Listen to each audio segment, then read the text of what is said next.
What's up, everybody? Thanks as always for supporting the show. It would mean a lot to me if you would take a second to scroll down and hit that subscribe button to the Hoops Tonight YouTube channel, and then follow me on social media on TikTok, Instagram, and Twitter so you guys don't miss any of our content over the course of this season. All right, let's talk some basketball.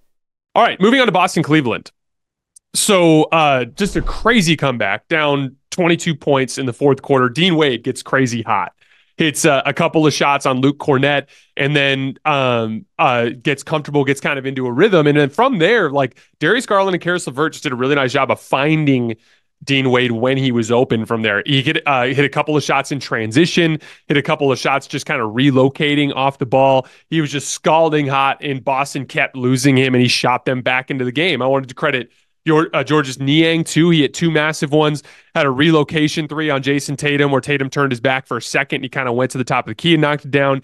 Had a three where he ran his lane in transition. Georges Niang also defended really well down the stretch, had a couple of big help defense possessions. There was a shot that Porzingis made over the top of him in the post where he defended it really well. There was a pick and pop where he made a chaotic rotation to get back out to him. It's actually kind of funny because he's so awkward sometimes on defense just because of his body type, but he was stumbling and all over the place, but he was playing his ass off and made a bunch of big plays on both ends of the floor to get them into it. And then the final possession, the game winner for Dean Wade, he just once again identified that Boston was ball watching. Drew Holiday was on him, and he wasn't paying attention. He just snuck right along the left elbow, kind of slot cutting through the lane. Darius Garland smokes a left-handed layup off the glass, but Dean Wade comes in and dunks it and puts the Cavs up one. And then on the other end of the floor, the guy I have to shout out is Darius Garland on the defensive end, because Boston was really trying to pick on him. They kept bringing him up into ball screens, and he was hedging and recovering and just doing a really nice job of sticking that hand out there to stop them from turning the corner and then sprinting back to the shooter to get a late contest. He had a big defensive rebound possession against Luke Kornet where Tatum missed a layup off the glass, and he shoved Kornet under the rim to stop him from getting the rebound. He stopped Derek White on a drive where Derek White got downhill on him, and he literally sprinted back to get in front of Derek White to force him to spin. Derek White ended up stumbling and losing his balance, and he missed a shot. And then on the biggest possession of the game, there at the end of regulation, down up by one, he gets switched onto Jayson Tatum and holds his ground and forces him into a really tough left shoulder fadeaway. Just really, really good defense from the guy that they were trying to target down the stretch of the game. And again, I wanted to just credit Cleveland. They baited Boston into their worst tendencies. They threw that hedge and recover, put them in a situation where Boston was kind of baited into taking repeated catch and shoot threes above the break, which they have a tendency every once in a while. Even though they're a very good shooting team, they have a tendency to go cold. Big time win from Cleveland, snatched victory from the jaws of defeat and did it without Donovan Mitchell, once again on the strength of their defense. And honestly, their defense hasn't been very good as of late. And so I thought this was really encouraging just to recapture some of that identity. On the Boston end of the floor, I had a Boston fan message me last night on Twitter saying hey, go easy on us. This kind of thing happens to everybody. And I agree, for the record. This kind of thing happens to everyone. It's an 82-game season. You're going to have ugly moments. Denver, just last night, had a nightmarish game on both ends of the floor. Particularly, their offense fell apart in clutch time. Jokic had one of his worst nights of the season. So, yeah, you're right. This kind of thing can happen. However, important checkpoints to getting to the promised land, which is the Larry O'Brien Trophy, is having the self-awareness to look in the mirror, identify what you're bad at, and get better at it so that when you get to May and April and June, you don't make those kinds of mistakes. So we're going to do I'm going to quickly just go over what I noticed on tape. By the way, we are working up currently a film breakdown version of this. So you should see that on the YouTube feed soon enough with some footage to break it down. But first of all, on the defensive end of the floor, the first two shots that got Dean Wade going, I didn't think they were anyone's fault. 22-point game. Luke Kornet's guarding him. Big guys in general have a tendency with shooters to not be as desperate to chase them off the line. It's just kind of not naturally in their defensive kind of instincts, right? And then you're down 20, you're not really playing the hardest defense you've ever played in your life, right? So the first two threes Dean Wade hit were on Luke Kornet on short closeouts, where Kornet's there, but he's more just taking away the drive and Dean Wade had missed a bunch of threes earlier in the game, and so he's just trying to see if he'll make it, right? So he makes a couple of threes. From there, though, now Dean Wade's hot. A lot of ball watching. You would see like there a critical possession late in the game that the shot that put him up 102-99. Jaylen Brown is on Dean Wade on the right wing, and he's just completely back turned to Dean Wade, staring in the lane while Darius Garland and Jared Allen are running a two-man game. Porzingis, and I think it was Porzingis and Derek White have it like completely under control. They have the possession completely defended. There's no advantage there.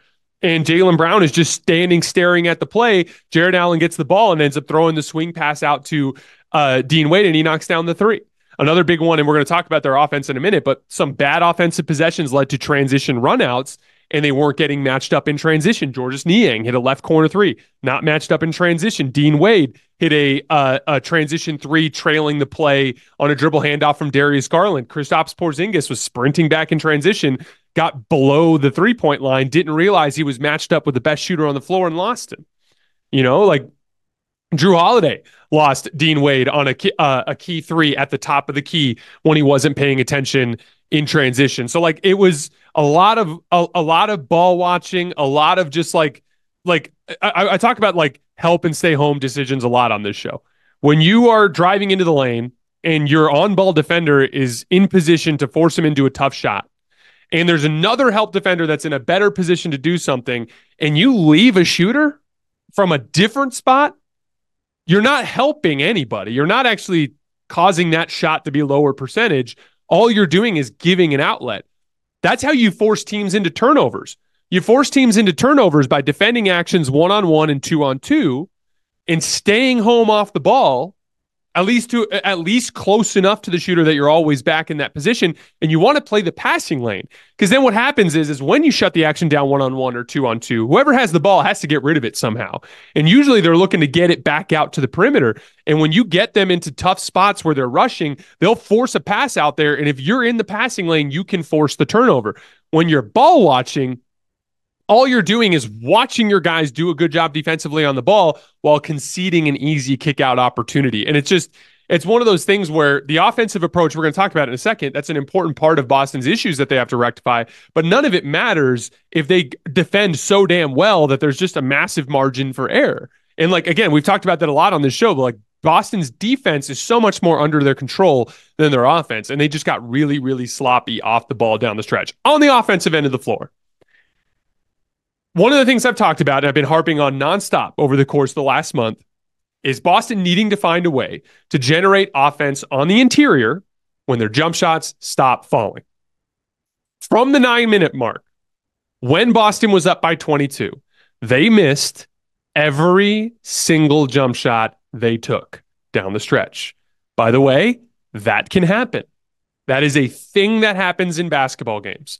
That is a thing that has happened to Boston a bunch of times this season. So it doesn't matter over the 82 if you're the best three-point shooting team in the league.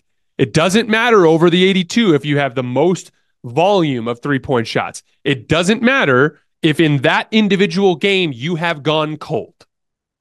The Celtics made 5 shots during that run. Those 5 shots were all physically aggressive moves towards the rim. What are the 4 ways that I talked about for Boston to generate points in the paint? Posting up with aggression towards the rim, right? Crashing the offensive glass, running in transition for layups and dunks, and then cutting off of the three-point line instead of constantly spotting up. Their 5 made baskets during the 22-point blown lead was a Luke Cornett offensive rebound putback, Al Horford making an aggressive move in the post to a hook with his right hand, Kristaps Porzingis making an aggressive move in the post to a hook with his right hand, Drew Holiday cutting off of the weak side wing instead of spotting up and getting a layup, and Kristaps Porzingis running his lane in transition for a layup. So that is why I harp on that concept. When this happens, when the defenses ratchet up, the intensity gets crazy, maybe your team loses some confidence from the three-point line and the shots aren't falling, that has resiliency. Attacking the paint has resiliency in that environment. Your jump shooting, you might make them, but you might not. And when it gets in the team's head and the palms get sweaty, you're probably not going to make them. You missed every single jumper you took during that run. The biggest problem with it, too, they were running actions that are actually designed to generate above the break 3-point shots. For example, Porzingis pick and pop. They ran I think 2 Porzingis pick and pops down the stretch of this game, 2 or 3 of them, but 2 of them led to 3-point shots. And on them, like, it was exactly what you expect, like ball screen, Georges Niang helps, recovers back out. Kristaps Porzingis catches and shoots like a 26-footer. Here's the thing. Kristaps Porzingis shoots 39% on above the break threes.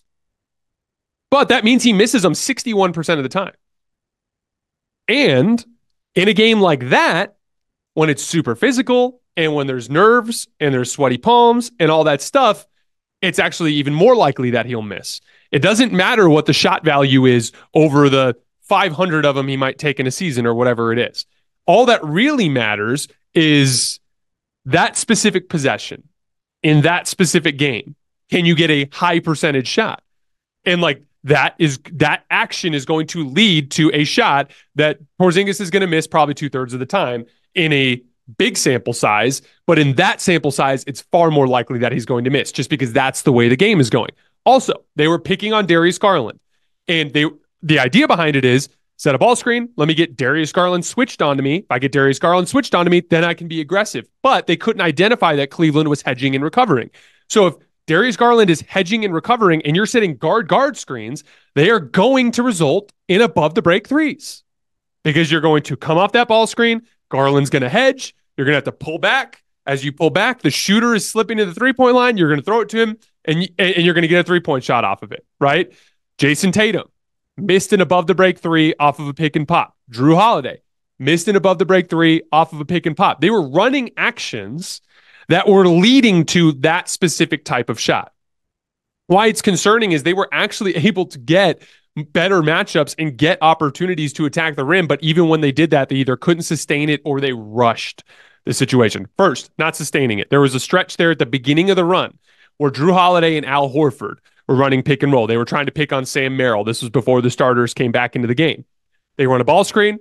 Al Horford gets Sam Merrill switched onto him. He immediately backs him down in the post and gets an easy right-handed hook over his left shoulder, and he banks it in. Very next possession, they get the same switch. They get the same post touch on the left elbow this time. Horford doesn't even look at the basket. He turns and runs a dribble handoff with Jayson Tatum.